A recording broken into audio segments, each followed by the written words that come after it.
¿Por qué este coche, por qué este precioso italiano, el Ferrari 488 GTB, genera 325 kilos de downforce a 250 kilómetros por hora?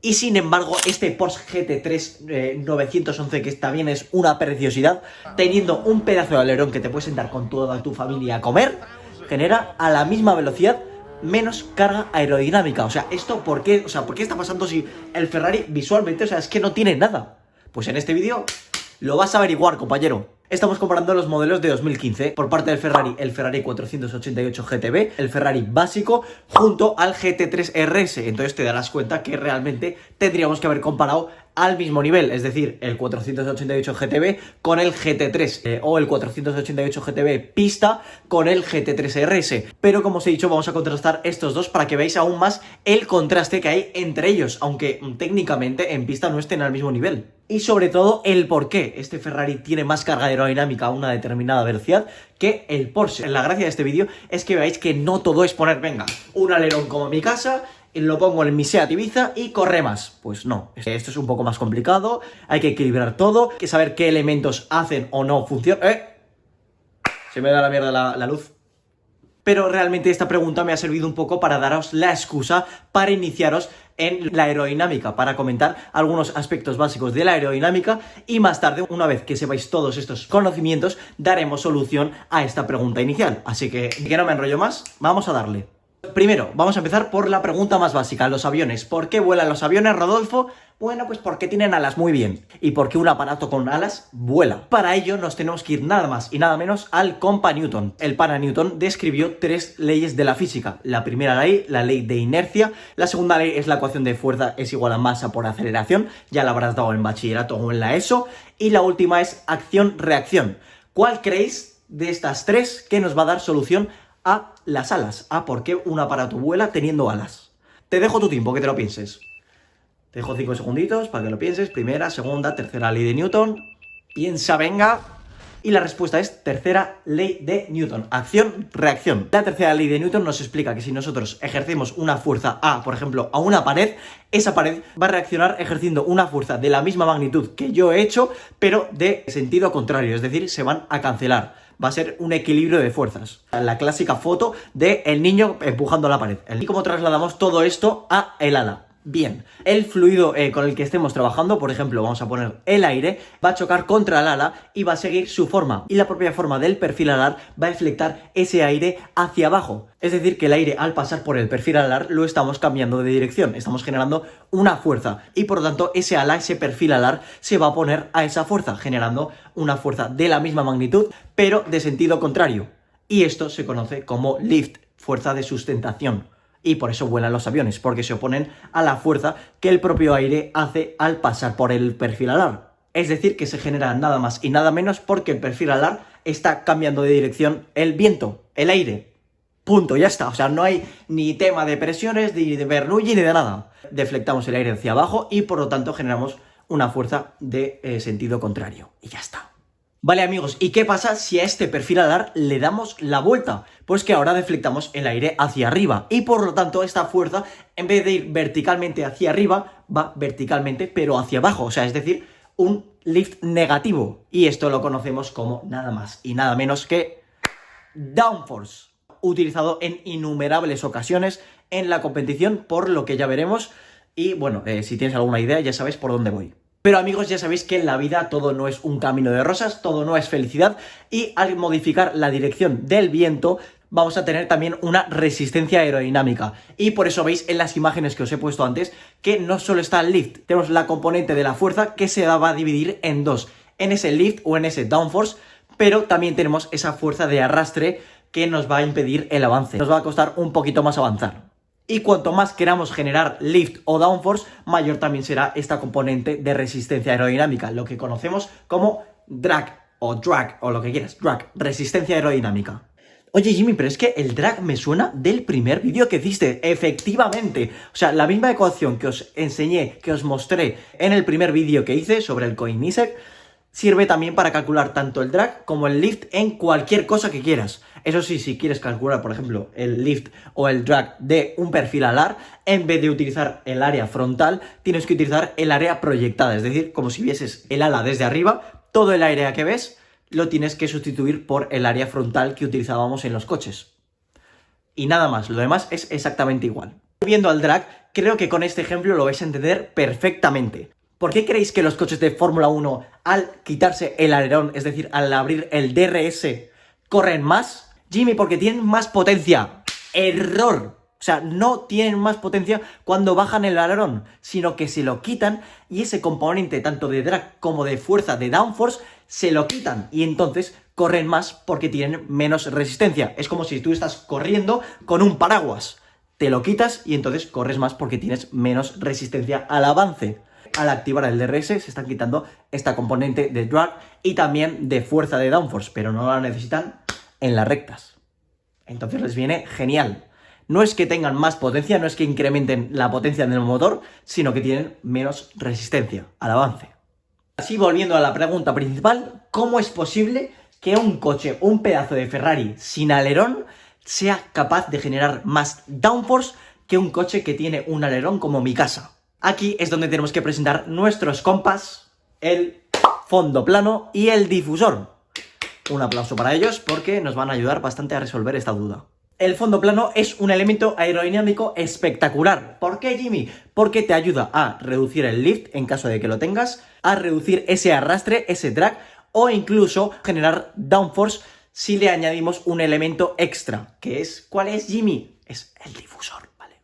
Luego lo comentaremos. De hecho, en los últimos años veréis que en los coches eléctricos, sobre todo, se está invirtiendo muchísimo tiempo y dinero en la aerodinámica, tanto el diseño exterior del coche como la parte que no se ve, el fondo plano que os estoy diciendo. ¿Y por qué en los coches eléctricos? Bueno, porque ya sabéis que vamos a decir que la autonomía no es el punto fuerte de los coches eléctricos y por eso se está invirtiendo en esto, porque con el mismo coche, con la misma batería y con los mismos motores puedes hacer más kilómetros, simplemente porque te cuesta menos avanzar. Nos hemos quitado ese arrastre, o sea, es impresionante. Con el mismo coche, si tienes elementos aerodinámicos que reducen esta resistencia, pues claro, obviamente, con el mismo combustible, con las mismas baterías, haces más kilómetros. O sea, esto es que es de cajón. ¿Y qué es un fondo plano, Jimmy? Bueno, pues básicamente, como te dice la palabra, es coger tu coche y ponerle 4 chapas para que el suelo del coche esté lo más plano y uniforme posible. Porque si vas a tu coche, seguramente si tiene ya igual más de 10 o 20 años, verás el escape, el diferencial, el túnel de transmisión, todo. Y como te puedes imaginar, si el aire pasa por debajo del coche, no le va a hacer mucha gracia porque se va a empezar a revolver entre el diferencial, entre el no sé qué. Se va a generar ahí un batido de aire, generando un aire turbulento y horrible. Y esto nos aumenta también en el drag. Si al aire le cuesta más avanzar al atravesar tu coche, tenemos más resistencia. Como el paraguas que os he hablado antes. De hecho, momento de contar la historia del automóvil. En los años 70 ya se dieron cuenta de esto y dijeron, ostras, tenemos un suelo que da asco. ¿Qué hacemos? Coño, pues en vez de ponerlo plano, tapamos la entrada, es decir, ponemos una entrada más chiquitita, un paragolpes enorme, para que pase el menos aire posible y por lo tanto reduzcamos esa resistencia. ¿Qué pasa? Que dices, bueno, vale, buena idea, pero claro, como os he comentado antes, si os acordáis de la ecuación anterior, el drag, la fuerza de resistencia aerodinámica, viene dado en un coche por su área frontal. Es decir, estamos aumentando el área frontal y por lo tanto no tenemos ya tanta ventaja al tapar ese aire porque tenemos más drag. O sea, era una solución un poco a medias. Y es verdad que les había quedado coches guays, o sea, os pongo por aquí coches americanos, un BMW, que están guapísimos, pero que no era eso por diseño, sino por aerodinámica.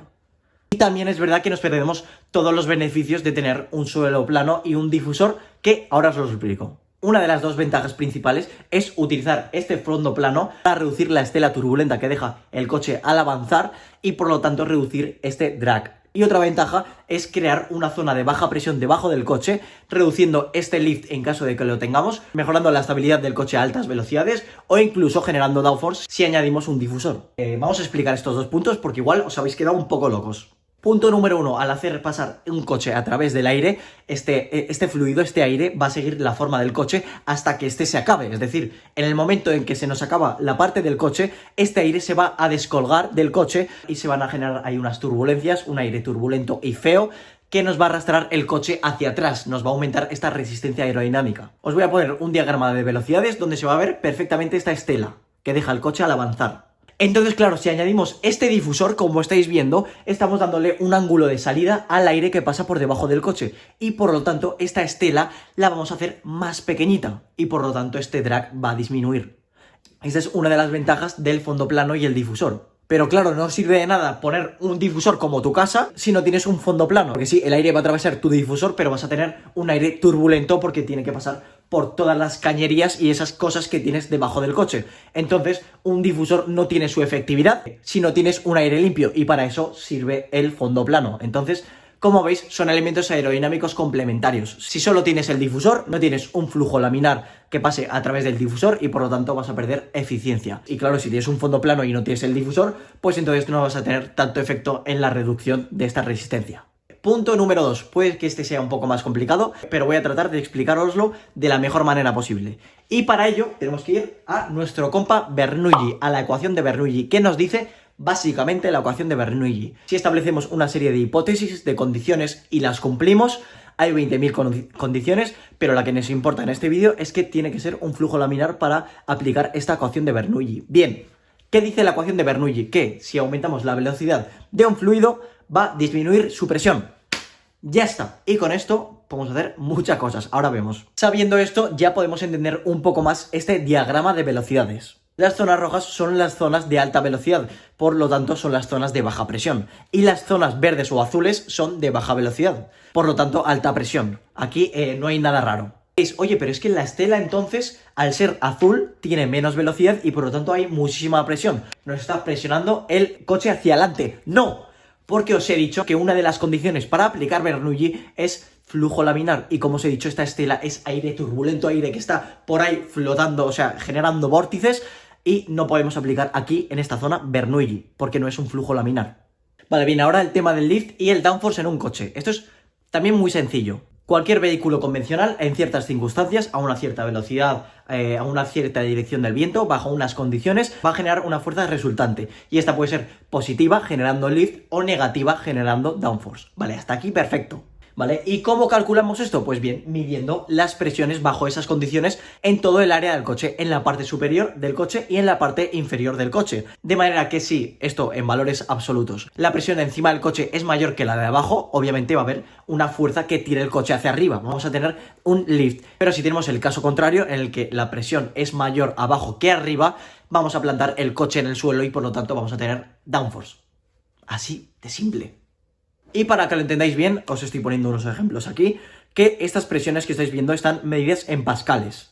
Por ejemplo, en este coche hemos hecho la medida, bueno, un compañero, que por cierto yo tengo el libro de este compa, que es genial para entender todas estas cosas, las he sacado de este libro. Si hacemos la media de las presiones por encima y la media de las presiones por debajo, aquella media que sea mayor, pues obtendremos ese resultado. Pero Jimmy, todas estas presiones casi todas son negativas.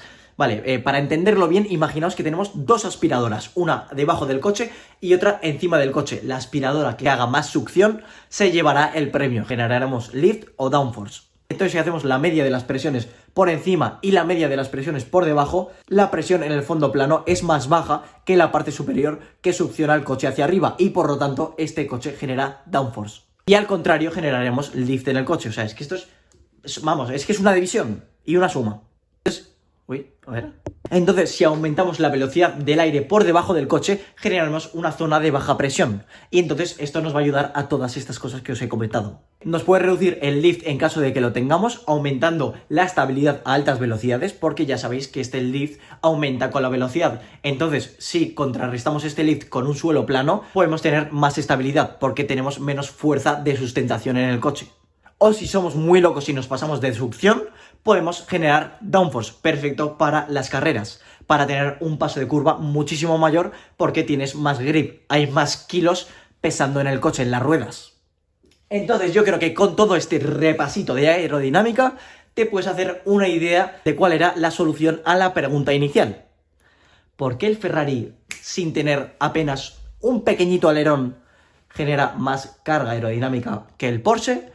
Porque básicamente, si nos vamos a los fondos planos de los coches, es verdad que Porsche en la última generación ha mejorado un montón, pero es que si los comparas, el del Porsche es que es una basura, es una cagadilla. O sea, el difusor es, bueno, parece que lo ha puesto mi tío, y el fondo plano está bien, pero el difusor del Ferrari no tiene nada que ver con el del Porsche, y el fondo plano tampoco, porque además de ser mejor el fondo de Ferrari, también veréis que el Ferrari tiene una serie de canalizaciones que ayudan aún más a generar ese vacío debajo del coche. De hecho, otra curiosidad, volviendo a los coches de Fórmula 1, el 70% del downforce que genera un coche de Fórmula 1 es debido al difusor. O sea, el alerón tiene un 30% más o menos, si hacemos las matemáticas, de downforce. La mayoría de la carga aerodinámica viene del suelo. O sea, si os enseño, de hecho os voy a poner una foto de un fondo plano de un Fórmula 1, que es una auténtica barbaridad. O sea, tiene una de canalizaciones que es espectacular.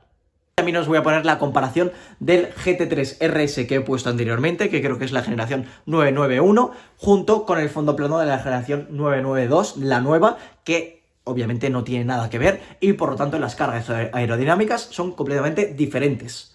Para que veáis que obviamente Porsche se ha puesto las pilas en esto. Así que nada, por favor, darle like, comenten, espero que lo hayáis... ¡Qué gallo! Espero haberlo comentado de la manera más sencilla posible para que lo entendáis a la perfección. Y, por favor, darle like, suscribiros a este canal, que me gustaría llegar a los 1000 seguidores al final del año, por favor. Así que nada, nos vemos en el siguiente vídeo. Chao, adiós.